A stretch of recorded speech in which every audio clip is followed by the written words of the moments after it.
Welcome back to another video, guys. I have promised you something, but yeah, haven't done it. We are all used to it by now on my channel.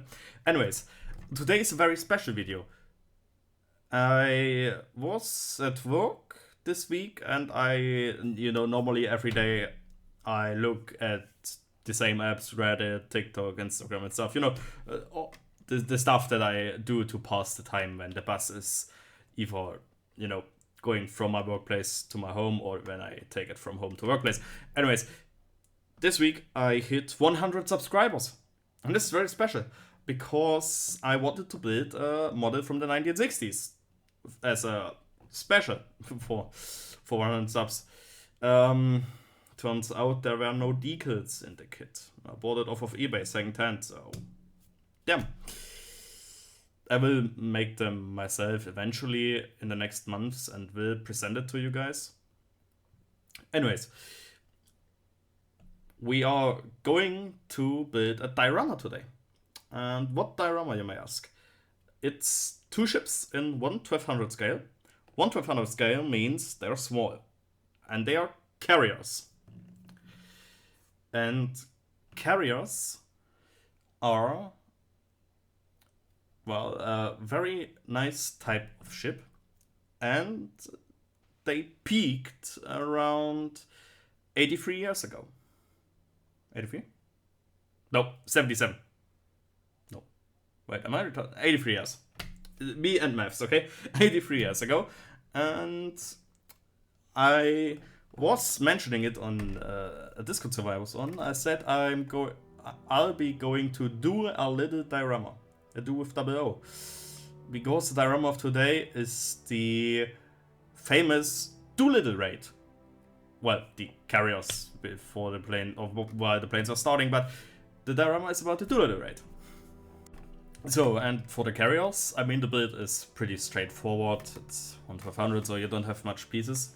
But the carriers are basically the same kit. It's Revell, of course it's Revell. It's the USS Enterprise and the CV-8 USS Hornet. And Enterprise being CV-6. And the thing is with those carriers, they are nearly the same kit, except for the planes and an antenna piece on the bridge. But yeah, so I marked it out on a piece of foam that I had laying around, which was originally part of packaging. I will talk about this later in the video. And yeah, I just built the carriers. There wasn't really much to record. Then I straight up jumped to the diorama part, which was way more fun.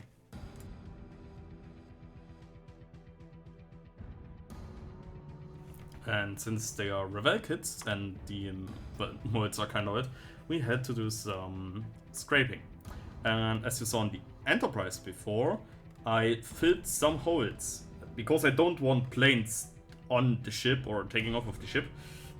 But yes, we have the we have piece of the hangar going down where I put a plane eventually. But that's a different problem. I could have just bought 2 Hornets and used the decals from the Enterprise, but that wasn't really the fun part, Also, I would have had to fill more holes, so yeah. That's like cheating, not gonna lie.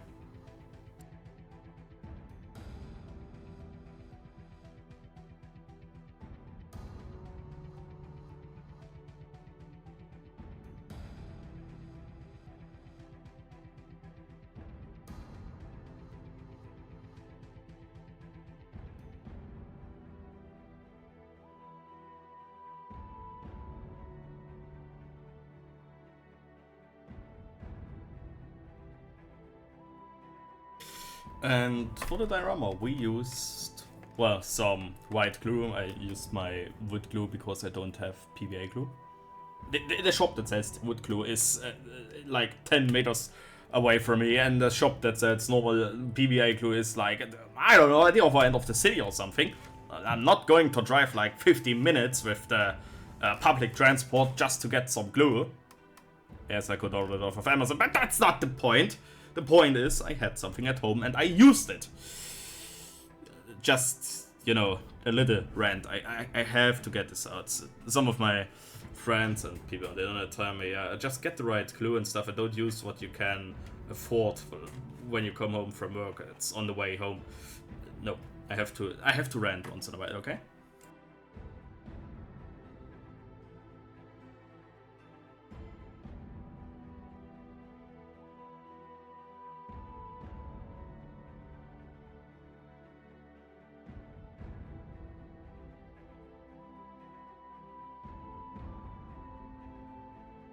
Also, one of the most satisfying parts during this build is removing the access glue from my fingers.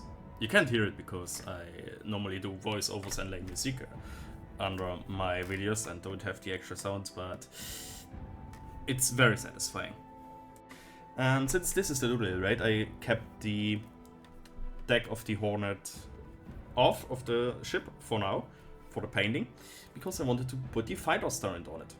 I didn't care about the fighters on the Enterprise, not gonna lie, I really didn't care to put them there. I could add them, but I didn't care, I just wanted to get it done. As well as, you know, just this one fighter on the Enterprise, because everyone shall look at Hornet. And yeah, the Doolittle raid, we all know what happened, and for those who don't know, it was a planned raid from a carrier strike group. The spotter spotted Japanese patrol vessels and they had to start early, bomb targets in Japan, go through the South Chinese, over the South Chinese Ocean and bail into the water and then make it somehow to Guangzhou, China. So yeah, that's a Doolittle raid. And I think I did a great job at depicting it later. And now for the water. I actually bought some, I think, dark sea blue or something from Tamiya. I mean, the last diorama, the Gneisender diorama, looks like it's some tropical island-ish diorama. And now I have the right blue. I could have let it be like this. I mean, yes, my waves with the aluminium foil, they are not perfect. Tin foil, they're not perfect. But yeah, as you can see later on, it's a nice dark bluish color. And then I went over it with, I think, clear blue. Yeah, clear blue from Tamiya, X23. And the thing is with the clear blue, it's giving this shiny ocean aspect to the diorama. Once I painted it, you can see what I mean. But the thing with the blue was, it's too thick. I completely forgot about that fact because I have it since 3 to 4 years. 3 years. And I usually used it to paint some Star Wars Legion, you know, because it's the perfect shade of blue for 501st Troopers. But newly newer armors of 501st Troopers. Let's say it like this. But yeah. I also used some new blue on the little planes for the carriers, and I will build some American naval planes in the future, and then we speak more about my experiences with blue colors. But yeah, I think with only a ground coat of dark sea blue and the X33 clear blue, I think I did a pretty good job. Normally people go back with the colors and you know, like, yeah, just after the clear blue we hit it with another layer of dark sea blue and then another layer of clear blue, and then we hit it with some, I don't know, matte-ish or shiny clear gloss coat, whatever, and then we hit it with another clear blue. I'm not that guy, you know. I do a simple diorama. We are here, I mean, I do have a disability and it's not very easy normally to make such high seas dioramas, and it's way more harder when you have problems with your eyes, like I do. But there's something about this at the end of the video. The decals were kind of hard to apply. I mean, the Hornet was easy, D8, but the 6 here on the Enterprise, it was really hard. As well as those yellow stripes. Yes, it would have been way easier for at least the stripes to mask them off and airbrush them with a lot of masking on the deck. I didn't want to do that, okay? I couldn't care less, not gonna lie.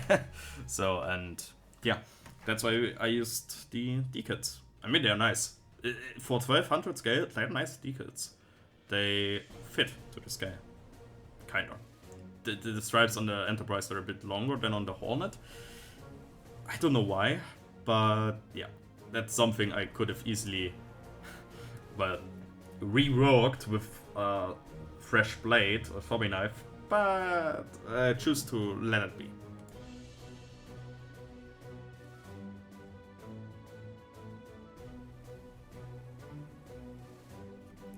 And yes, I could have applied the decals a bit, well, different, except with all the water that came with it, but I don't care, not gonna lie. Off screen, I painted the little, I don't know, waves a bit more. I put the highlights with white. I know where waves normally break and stuff. You know how a wave looks, right?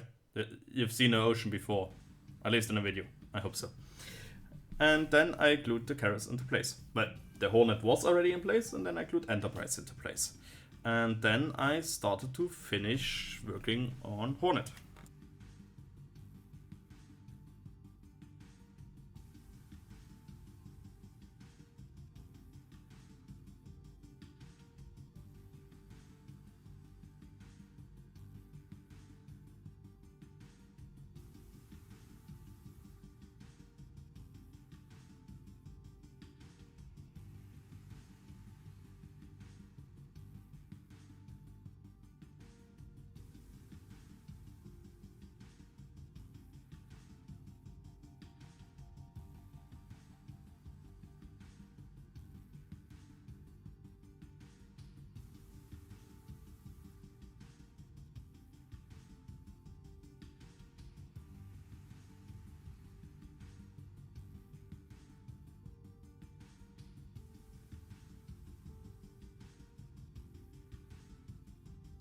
And then I used some cotton to do all the foam of the waves breaking on the ship.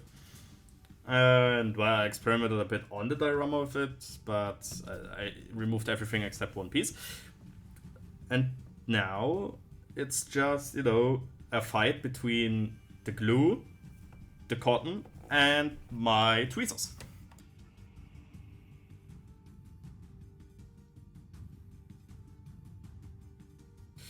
Also, one thing that I have to mention during the build, I mean, 1/1200 scale is great, and there are other companies than Revell that do 1/1200 or even 1/2000-ish scale.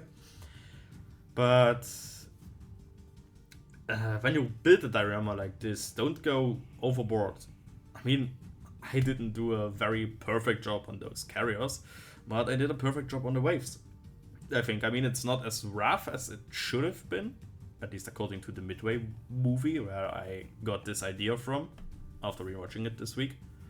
But, the thing is with dioramas like this, they don't really, go into my photo box. This barely fitted my photo box. You will see later on when I do the aftermath and I show the finished product, but damn, this is something really annoying. I mean, you have a nice diorama and stuff, and then you're like, oh yeah, it takes so much space up and stuff, and especially when you have two killers. If I would have just built the Hornet as a diorama, it would be half the size in width, not gonna lie. But yeah, it's the things I don't care about, basically. I mean, yes, the Enterprise looks very different from the Hornet. It has more AA. I think it's the later version of the war. Not the version that was, but not the upgraded version, the unupgraded version. But doesn't really matter. I mean, you can get why why I have both carriers here. I mean, you can get the picture. Also for the blue, I think the bombers weren't really in navy blue. I'm not really sure, but it's there to make the carrier look, but not look, but to stick out, be the eye catcher. It's like, oh, that's like little blue brains. Dude, oh, what are those? B-26, B-25 Mitchells, and how dare on an aircraft carrier? How can this work? And that was my goal with the with the blue color here. Yes, I could have used a different color, the actual color used in the blueprints, but you know me, I don't like to follow blueprints. At least from Revell kits, because like the Enterprise I built as a child, the Hornet is the same kit with different planes, and most other Revell kits or 72nd scale kits, you know where the part is when you look at it, or when you know the tank and stuff. That's That's an easy way. And then something happens with, oh yeah, I haven't checked the blueprints and stuff, like in my last few videos. Yeah. But that's just me being a goofball.